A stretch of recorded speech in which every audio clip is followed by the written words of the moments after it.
Parshas KiTavo begins with a discussion of the mitzvah of Bikkurim, that a person has an obligation to bring his first fruits to the temple on an annual basis. And when he brings his first fruits to the Kohen in the temple, he organizes them in a basket, presents them to the Kohen, and has a very special declaration or reading. And this, of course, is all detailed in the very first aliyah of Parshas KiTavo. You have to sort of give an abridged history of the Jewish people. Arami Oved Avi, that at the very beginning of our people we were always persecuted, first by Lavan, and then we were enslaved in Egypt. And then it was only by the grace of God that we were emancipated and freed and liberated, and we became this great nation. We were brought into Eretz Yisrael, and the land flowing with milk and honey. And as a result, Ve'ata, now, Hinei Hevesi Esreshis Periha Damar Shenasat Li Hashem, I hereby present all of these, the bounty of the land that you have given to me, Hashem. It's a beautiful sentiment, and it should be familiar to you because we recite the Arami Oved Avi in the Haggadah every year. It's a very, very familiar passage. Now, if you take a look at the very end, where right after the mitzvah of Bikkurim is finished, from the pasuk of, the last thing that a person says when he brings his Bikkurim is, Hashkifa mima'on kadshecha min hashamayim, shine forth, O God, from your holy dwelling place in heaven. Uvareches amacha es Yisrael, and bless your nation Israel. Ve'esa adama asher nasato lanu, and the land which you have given to us, kasher nishmat la avosenu, as you promised to our forefathers, eretz zavas chalav u'devash, land flowing with milk and honey. Immediately afterwards, the Torah writes, Hayom hazeh, this very day, Hashem Elokecha mitzavecha la'asos es hachukim ha'ila v'es hamishpatim, that God is commanding you to do these statutes and these laws. You shall guard them and do them with all your heart and with all your soul. Now, if we are to connect this pasuk with the previous mitzvah of Bikkurim, which is reasonable to do, then it's a little bit problematic because the mitzvah of Bikkurim does not apply for 14 years. The Jewish people are about to enter into Eretz Yisrael. That's true. But it's going to take them 7 years to conquer Eretz Yisrael, as the Gemara describes, based on the Psukim in Sefer Yehoshua. And it's going to take them an additional 7 years to divvy up the land and apportion it to the various different tribes and families within the tribes. So it's going to take them 14 years before they can actually perform the mitzvah of Bikkurim. So if that's the case, then why does the Torah say, Hayom hazeh, this very day Hashem is giving you these mitzvahs to do them? This is the question that is undertaken by the very first Midrash, Midrash Tanchuma on Parshas KiTavo. And the Midrash says as follows. V'haya ki savo el haaretz, it shall be when you come into the land, and then you put in ... and then the pasuk that we just read, Hayom hazeh Hashem Elokecha mitzavecha la'asos, on this very day Hashem is commanding you to do. Zeh sha'amar hakasuv, this is what the meaning of the verse that says, Bo'u nishtachaveh v'nichra'a nivracha v'goymer. Let us come and bow down and prostrate ourselves and give blessing to Hashem. Umata malomar nishtachaveh v'nichra'a. Why does it have to say that let us bow down and prostrate? What do you have to say those two forms of prostration in the pasuk? Ela tzafa Moshe shebeit hamikdash atid licharev. But rather, Moshe Rabbeinu foresaw with Ruach HaKodesh, with divine inspiration, that the temple was going to be eventually destroyed. Ubikurim asidin lipasek. And he also saw that Bikurim would eventually cease to exist because the Jews would be sent into the Golus. And even before they would be sent into Golus, even when they would be living in their land, if there's no temple, you can no longer bring the Bikurim.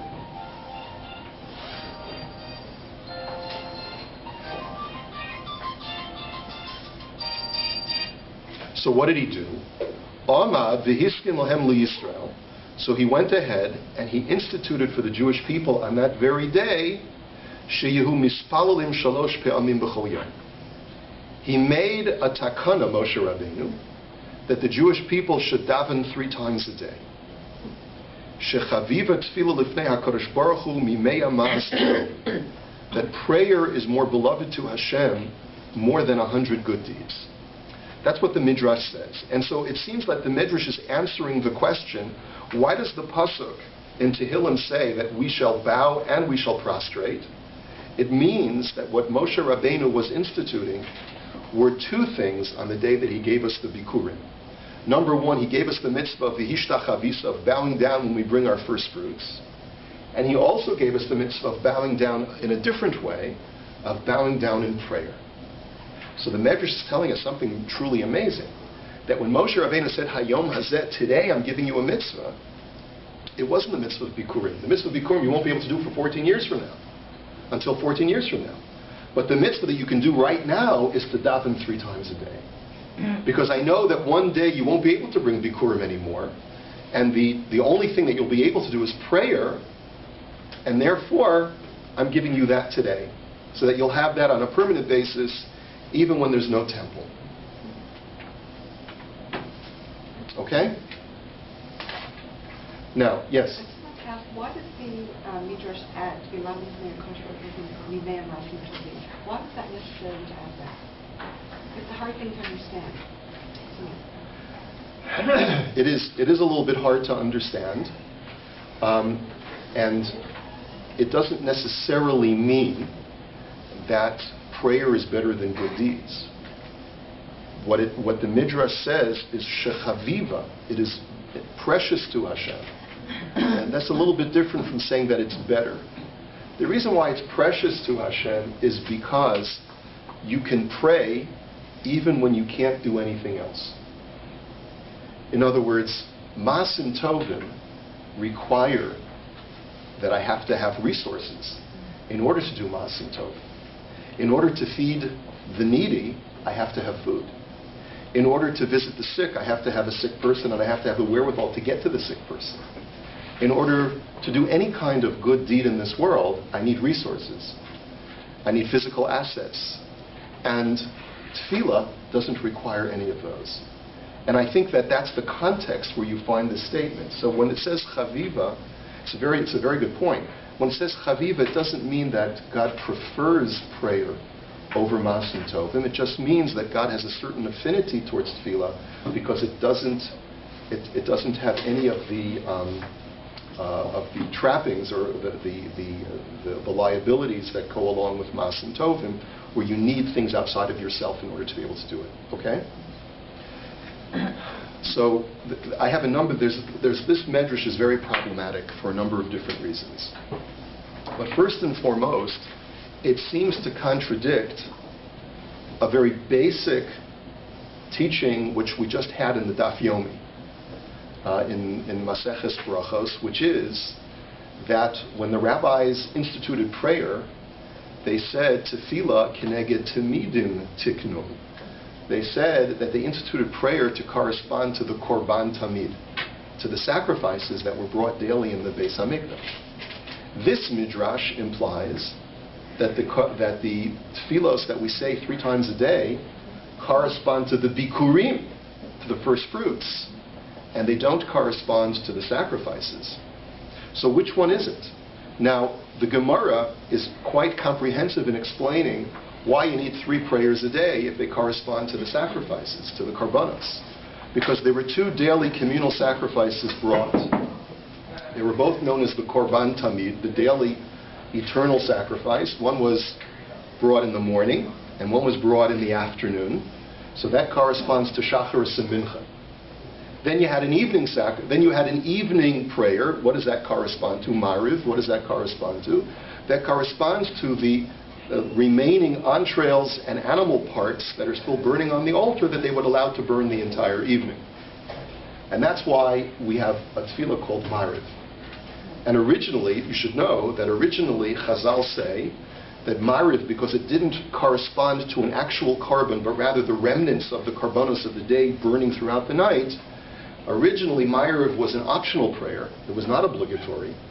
but it was later accepted by the Jewish people themselves as an obligatory prayer.